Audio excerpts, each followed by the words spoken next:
Salut François, bonjour, comment vas-tu? Je vais très bien, Juan Pablo, merci.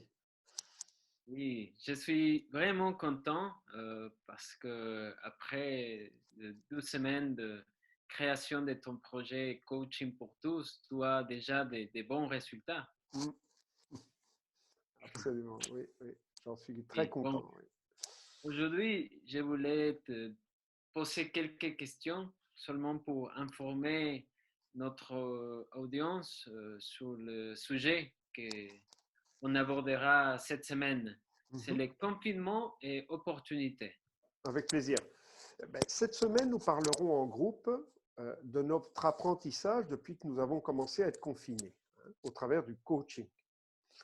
Euh, Soit de la façon dont nous trouvons nos espaces, par exemple, notre façon de nous réorganiser, ou bien aussi la façon dont on gère nos difficultés en tant que parents. Ou notre relation avec notre partenaire, nos amis, nous-mêmes. Donc, dès lors, chaque participant verra en face de lui, découvrira et partagera avec les autres des opportunités qui lui sont clairement présentées. Pas par moi, sinon eux-mêmes vont les voir, ces opportunités. Que ce soit en relation avec ces nouveaux rituels, ces nouvelles façons d'entrer en relation avec les autres, de trouver et de traiter des informations qui lui sont utiles ou tout simplement qui lui donnent du plaisir, d'entreprendre quelque chose de nouveau dans un but lucratif ou de valeur purement sociale ou environnementale, n'est-ce pas? Eh bien, en bref, les portes qui lui sont ouvertes pour mettre en œuvre quelque chose de positif pour la personne, son environnement, dès maintenant ou lorsqu'il sortira de ce confinement. C'est très intéressant. Je voudrais savoir si pour toi c'est possible de nous raconter une petite histoire ou une expérience spécifique qui reflète le sujet de cette semaine. Oui, en effet, plusieurs personnes que j'ai vues, que j'ai entendues, ils m'ont fait comprendre lors de ces rencontres que malgré les espaces limités dans lesquels elles vivaient avec d'autres, elles ont quand même réussi à trouver leurs espaces dans tous les environnements disponibles à des moments définis, n'est-ce pas? Des espaces à partager en famille, à l'heure du déjeuner, des pauses, des dîners, des courtes promenades avec leurs chiens à quelques mètres de leur domicile, n'est-ce pas? Des temps, des espaces pour des exercices physiques, l'utilisation de la tablette ou de la lecture. Et tout ça consigné sur une feuille de papier visible par tous, montrant en couleur qui fait quoi et quand, n'est-ce pas? Alors, cela a entraîné une réorganisation au-delà de ce qui était attendu par chacune de ces personnes, dans leur façon de travailler, de se comporter avec leurs équipes à distance, par exemple, ou dans la façon de prendre soin de leur santé ou de leur sécurité, la façon de se projeter avec ce qu'ils ont appris, avec leur imagination, n'est-ce pas?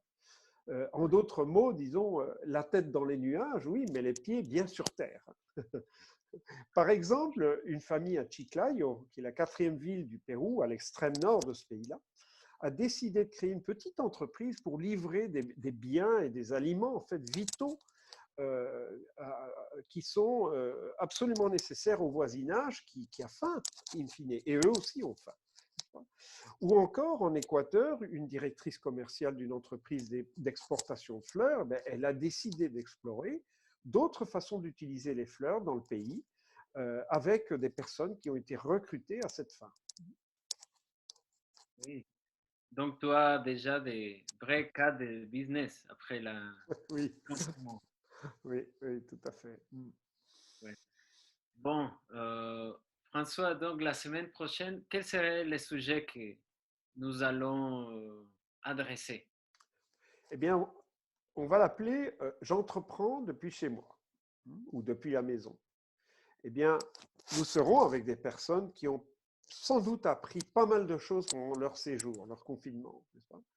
Qui partageront leur apprentissage et auront vraiment une volonté d'entreprendre quelque chose de nouveau. Et donc, nous mettrons ensuite l'accent sur ce que signifie pour eux le fait d'entreprendre ces activités, lucratives ou non, hein, depuis leur domicile, l'impact que ça sera, l'impact qu'il y aura sur eux-mêmes, en fait, leur famille, leur contexte, et aussi sur les ressources que chacune de ces personnes disposera pour que cela se passe réellement de manière efficace et efficiente. Oui. Super. Bon, je vous recommande tout le monde de vous abonner aux réseaux sociaux de François sur Facebook, sur Instagram et aussi de vous inscrire aux séances de coaching de cette semaine. Et je vous laisse les liens ici. Et c'est tout. Merci beaucoup, François. Merci Juan Pablo, à une prochaine. À la prochaine.